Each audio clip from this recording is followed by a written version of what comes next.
Welcome everyone to the fourth lecture in our series. We're going to go through an overview of microbial life. This is the second part of this particular topic. I think I mentioned in lecture 3 that we covered the classification of living organisms, the differences between prokaryotes and eukaryotes. We looked at cell structure, some basic organelles that are part of all cells, the unit of life. So we've covered that in lecture 3. What we're going to cover in lecture 4 is the different microbial groups that are present on the planet, literally. And in lecture 5, we will be covering prokaryotic diversity and a little bit about the microbial genome.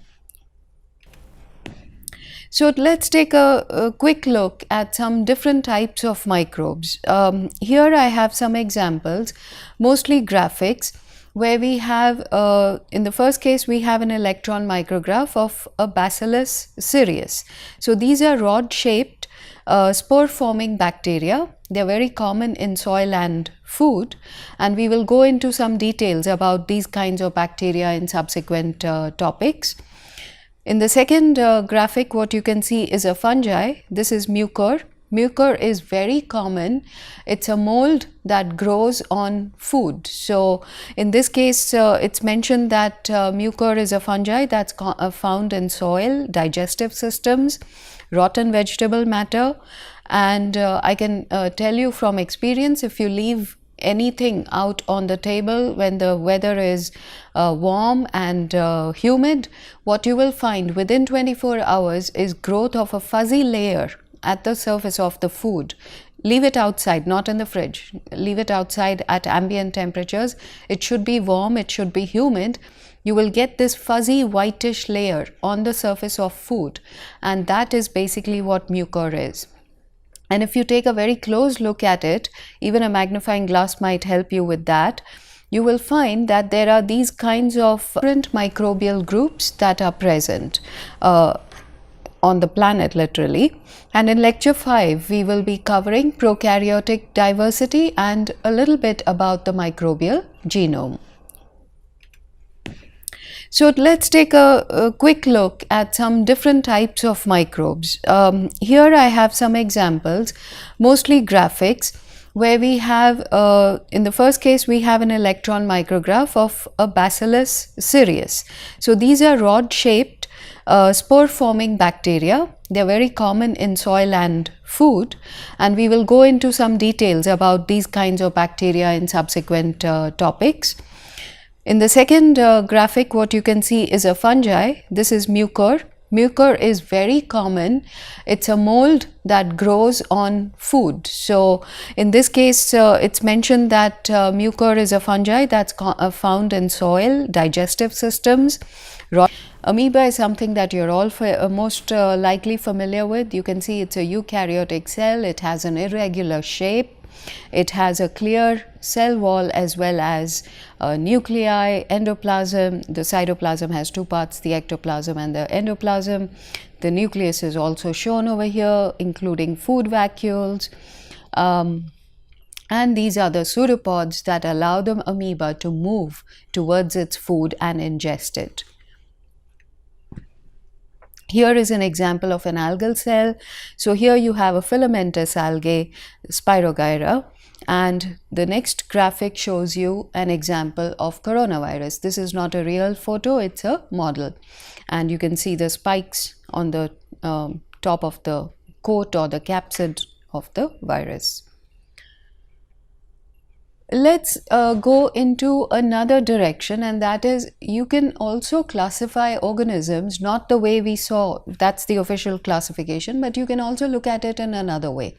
You can think in terms of food and energy sources. So we use certain terms, and I thought of adding it to these slides so that even though you may be knowing them from your high school, but it's worth remembering them because we're going to be using these terms over and over again in the remaining part of the course.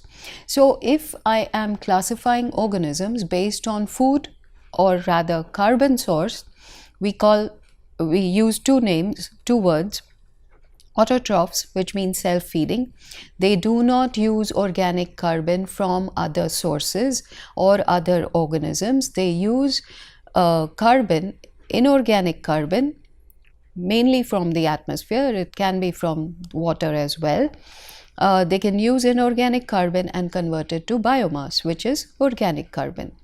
Heterotrophs, which are feeding on other organisms, are therefore, in contrast to autotrophs, they utilize organic carbon that has been generated either by autotrophs or by other heterotrophs. For example, we are heterotrophs, but we feed on organic matter that has been created either by autotrophs or by heterotrophs. So organic carbon is then converted, we ingest food, we convert it to new biomass. So all heterotrophs, including human beings, are capable of taking organic carbon from other organisms and converting it to new biomass. Microbial organisms, microorganisms are going to be able to utilize either natural organic matter, which comes in the form of carbohydrates, fats, proteins, any type of natural organic compounds constitute natural organic matter. These organisms, especially bacteria, which we will go into some detail about later, these bacteria can basically also be acclimated to use synthetic organic compounds. They are not very used to synthetic organic compounds, and this is a major area of research and development. We will go into it, like I said, in some detail in subsequent lectures, but this is another type of substrate that some types of bacteria are capable of acclimating themselves to and utilizing them as food or substrate. If we look at the energy sources that microorganisms can utilize, then there are three different types of energy sources. The first is phototrophs. Phototrophs means they will utilize light and convert it to chemical energy in the form of compounds. Lithotrophs are not dependent on light. They will use the redox reactions that are happening due to the coupling of inorganic compounds. So depending on the oxidation state of various inorganic compounds, they will be able to form redox reactions, which are energy releasing reactions, and this energy that is released will then be tapped and stored in the form of ATP and so many other things. We will go into all these details in subsequent lectures. So we will spend a long time on many of these issues. And finally, heterotrophs. So heterotrophs, as I said, are deriving both mass in terms of organic carbon as well as energy from organic compounds. Okay, so just think of yourself. You're a heterotroph.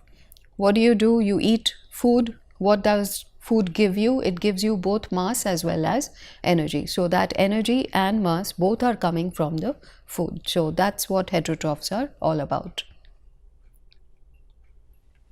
So this is a rather complicated diagram that goes into all possible microorganisms that exist. In fact, not just microorganisms. I have the higher organisms here as well, but the graphic literally is dominated by microorganisms because they frankly dominate the biodiversity of the planet. So this is all organisms, and like I said, there are two sources of carbon, either CO2 or organic carbon. If they are utilizing CO2, they are autotrophs. If they are utilizing organic carbon, they are heterotrophs. Let's focus on the autotrophs. The autotrophs have two choices in terms of energy source. They can use light or they can use chemical energy. So if they are using light, they are called photoautotrophs. If they are using chemical compounds, that is chemoautotrophs. The photoautotrophs, we ask a question here: can water be used to reduce CO2 to organic compounds? Because remember, the final end product is biomass. So if water can be used to reduce carbon dioxide to organic carbon, then if the answer is yes, that means those organisms are what we call photosynthesizers that are capable of generating oxygen. So the plants around you as well as the algal cells, these are all organisms that are capable of oxygenic photosynthesis. Okay. Now, if the answer to this question is no, then we have another group of bacteria that are capable of reducing not H2O but H2S. They will utilize, let me put it another way, they will utilize H2S, that means hydrogen sulfide, and convert it to elemental sulfur and so on, and in the process CO2 will be converted to biomass. So instead of water going to oxygen and CO2 going to organic carbon, we now have hydrogen sulfide going to elemental sulfur and sulfate, and in the process CO2 goes to organic carbon. So that process is called anoxygenic photosynthesis, and the bacteria that are involved are called green and purple bacteria. Then we come to chemoautotrophs. Chemoautotrophs, like I just mentioned in the previous slide, they are capable of utilizing several inorganic compounds. These are the lithoautotrophs. You can use the term lithotrophs or chemoautotrophs. Both are equally acceptable. Hydrogen, iron, sulfur, nitrogen, carbon monoxide oxidizing bacteria. These are all examples of chemoautotrophs.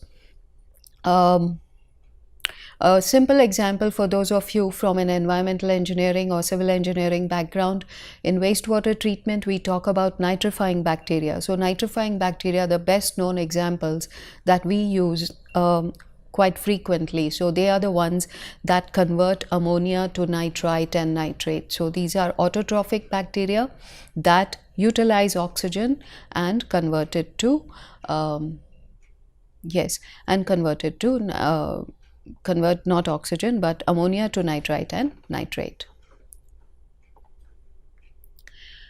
Here we come to organic carbon. So here we have the heterotrophs. Again, the heterotrophs have two choices: light energy or chemical energy. If they are using light, then they are photoheterotrophs. If they are using chemical energy, they are chemoheterotrophs. Photoheterotrophs, the best known groups of bacteria that are capable of being photoheterotrophs are green and purple non-sulfur bacteria. So we will go into some detail in subsequent topics. So chemoheterotrophs have two choices. One is where the terminal electron acceptor, T stands for terminal electron acceptor.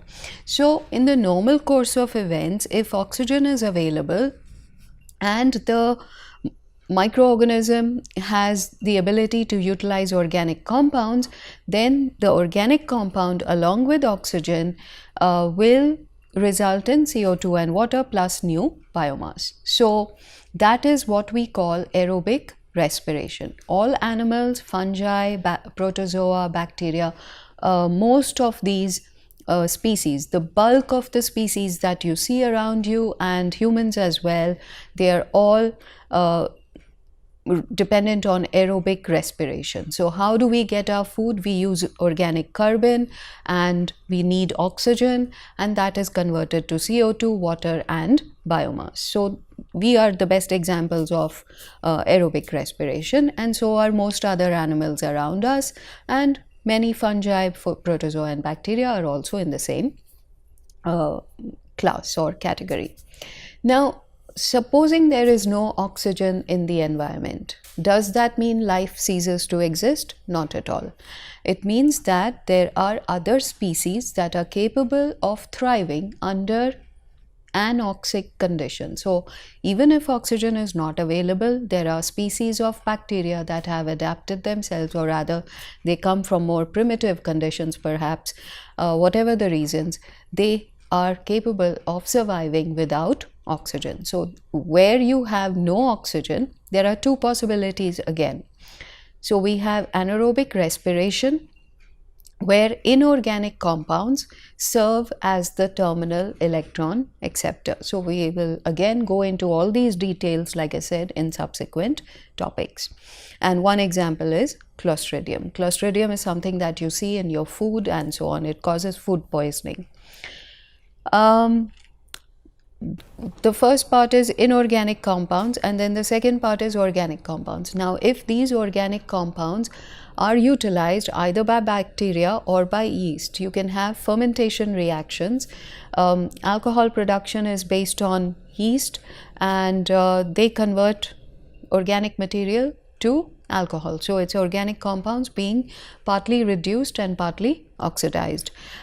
We have wastewater treatment where biogas is formed. Again, that is a fermentation process where part of the organic compound goes to methane and part of it goes to CO2. And then we have organic compounds where, for example, your daily process of making yogurt, what do? We add a bioinocular, that's literally an inoculum of lactobacilli, which are added to warm milk, and within about 6 to 10 hours, it gets converted to yogurt or curd. So that's also a fermentation reaction. So these are very common reactions that do not need oxygen. No oxygen is required by these bacterial or yeast species. Okay. Here are some more examples. We will be going into some details of all of them in, like I said, subsequent topics, but for now I'm just giving you an overview for this particular topic. Algae are everywhere around you as well. In any aquatic medium, you will find, especially surface water bodies, whether they are small ponds or large reservoirs, you are likely to find algal cells, and they come in two categories. You can have unicellular forms, which are called microalgae, and you have colonial algae as well. So you can see several examples. This is all from Wikipedia. So you can see several examples here of both unicellular algae as well as multicellular algal cells. And here are more examples. So these are eukaryotes, and this is colonial green algae called volvox. They are all photosynthetic organisms and they all contain chloroplasts. So you can see the green color. However, there's one example of a red colored algae here, and there are several other pigmented forms of algae, which I will go into later. I'm not going to go into it here right now. We'll go into that later. Here are examples of fungi. So here we have penicillium. This is a soil fungi, and you can see the structure of the fungal cells and the spores. It's the spores that spread far and wide, and whenever they find a favorable environment, they will start breeding and reproducing over there. This is another example of a filamentous fungi, and you can't see the filaments in this, but you can see the spores. This is a good micrograph of spores from green mold that is growing on an orange on a fruit. And green mold is very common, especially in our country where you have damp conditions when it's warm, and like I said, all it needs is warmth and humidity, and in general fungi can grow anywhere and everywhere. It's very difficult to control their growth. They are everywhere. And here are more details of the penicillium fungi, and you can see the hyphae. So this filamentous part is called the hypha or the hyphae, and the second part is the conidiophore, which will have the spores at the top. So you have the sporangia or the spores. So that is the conidia, and the final one is the septae. That's the filament part of it. Here we have an example of an interesting combination of mold and mushrooms. Mushrooms are multicellular fungi. Mushroom also has spores where each spore can result in a new mushroom. So that is also true, but the mushroom by itself is a multicellular organism. So here you have spinellus growing on the mushroom Mycena hematopus.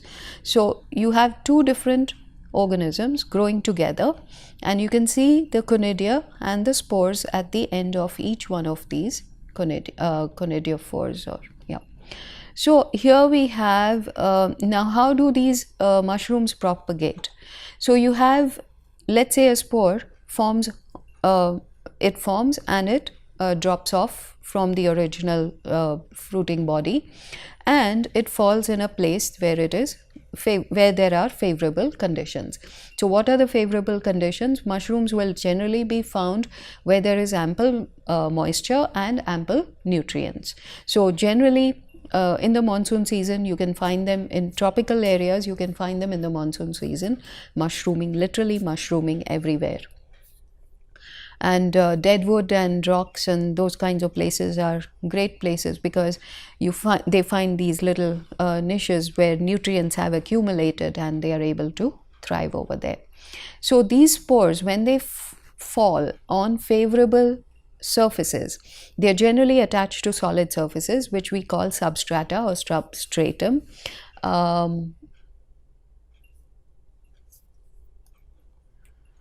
So these spores will first enlarge, they will absorb nutrients from the environment that they are in, they will start growing bigger and bigger, and one of the key characteristics of fungi is that they secrete acids into the environment where they are, and these acids eat into the substratum. So as they form these root-like structures, this hyphae are the root-like structures that the fungi form and attach themselves to whatever substrate they are on. So this substratum is basically like that, and you can always examine it, just pull up a mushroom or even the fungi that grows on surfaces. If you happen to have anything in the house where, for example, leather bags and so on are a great surface for you to take a look at that. So wood surfaces, leather surfaces which have been untouched for a while, you can just scrape off the growth on the surface and you can find these kinds of things. So these are the hyphae that are formed slightly below the surface, and that's how the organism attaches itself to the material where it's absorbing nutrients from. It absorbs moisture from the air, and it will continue to spread and grow. So you will, in the wild, where you see mushrooms growing, they grow on dead wood, they grow on living wood as well, and you find them growing in soil and so on, right? So first they will form this young fruiting body which will, over a period of time, it will get bigger and bigger until the spores which are at the bottom will at some point be released. And these spores that are airborne will fall on different places, and the whole cycle will start all over again. What about yeast? Yeast, like I said, are used for making alcohol. They are used in baking bread and cake and all of that. So there are two methods that yeasts are capable of using for their reproduction.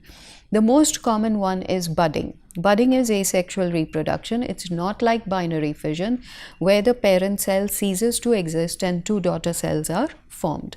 Unlike that, the yeast will form, it will replicate the DNA, it will create a small bud into which the new DNA is injected, and you can see the small bud will eventually, over a period of time, it will remain attached to the parent cell, but it will grow bigger and bigger, and at some point when it's big enough, then it will detach itself, or it may never detach itself. Okay, so these are yeast organisms that are growing by budding. And under nutrient starvation conditions, some yeasts are capable of reproducing what is called sexual reproduction. So they create haploid cells. The normal budding does not require haploid cells. The cell remains a diploid cell.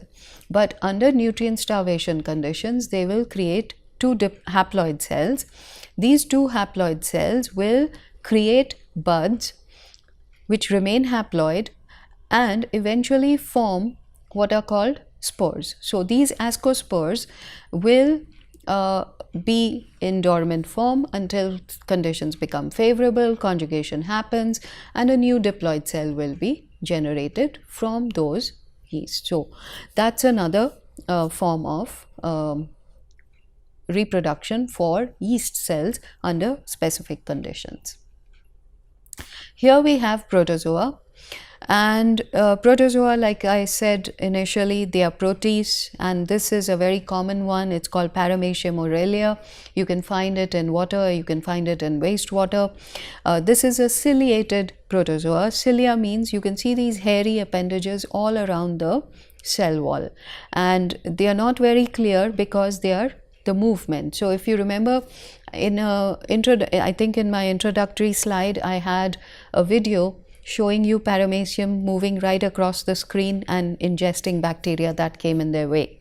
So these are very well-known ciliates or protozoa, and you can see in that particular video you could have seen the rapid movement of these protozoa or paramecium, and like I said, they ingest bacteria. That's the food for these protozoa, and the entire surface is covered by the cilia, which is their means of movement. Then we come to another interesting phenomenon in nature, and that is mutualism between different groups of microorganisms. So lichen, which are fairly common in many parts of the environment, you can find them in dry environments where nothing else thrives. Lichen can be found. So I've seen them growing in absolutely barren environments where no other living organism seems to be able to survive. It's the lichen that are still able to survive, and that is because it's a symbiosis between two types of microorganisms, the algae and the fungi. So let's take a look at how this mutualism or symbiosis happens. So this is a cross section of foliose lichen. You can find lichen growing on the bark of trees. You can find them growing on rocks where it's completely dry. In general, you find them where the environment is very, very dry because there's very little moisture, and that's why you have this mutualism or symbiosis between algae and fungi. So here you have the top layer. The top layer is the cortex, and it has fungal cells which have hyphae, and these hyphae are going deep down. In the second layer, or sometimes even at the top, you will find algal cells. That is the photosynthesizing green algae. Now, what is the advantage of having algal cells at the top? They will absorb sunlight and moisture, and they are going to be supplied nutrients by the fungi that are below them. So you have these hyphae, which are root-like structures, very long and complicated root-like network that is both above and below. And the algae are protected from desiccation because it's a dry environment. They're protected from desiccation, and they have sunlight. They have access to sunlight, so they're able to grow. And you have these hyphae that are absorbing nutrients from the substratum that they are attaching themselves to. So you have this cortex, you have this loose network of hyphae. They are also the anchoring hyphae, which have dug deep into the substratum, and they cause pitting. And remember that there is some amount of acid secretion from the fungus that allows them to create these root-like attachments to whatever surface they are growing on. So this is the cross section of the lichen, and this is what they look like. This is just one example. It's got more hair on it. Some of them have very little hair on them. They have just a felt-like appearance. So you get all kinds of different microorganisms in the environment depending on the nature of the environmental conditions. What I have here is a differentiation and schematic of animal cells and plant cells. You may have studied this, but just to remind you, what do they have in common and what do they have that is different? So animal cells, like I said, animal cells do not have cell walls, they do not have chloroplasts, they do not have photosynthetic ability. That belongs to the plant cells. So plant cells have cell walls, they have chloroplasts, and they have photosynthesizing ability. And all the other all the other organelles are common to both types of cells. So both plant cells and animal cells have vacuoles, they have peroxisomes, lysosomes in most cases, not most cases, some cases of plant cells. Mitochondria is common to both. Nucleus and nucleolus are common to both. Cytoplasm and the plasma membrane are common to both. Golgi complex, microfilament, microtubule, smooth and rough and smooth endoplasmic reticulum, ribosomes, all of these organelles are common to both animal as well as plant cells. I will stop at this point. Thank you.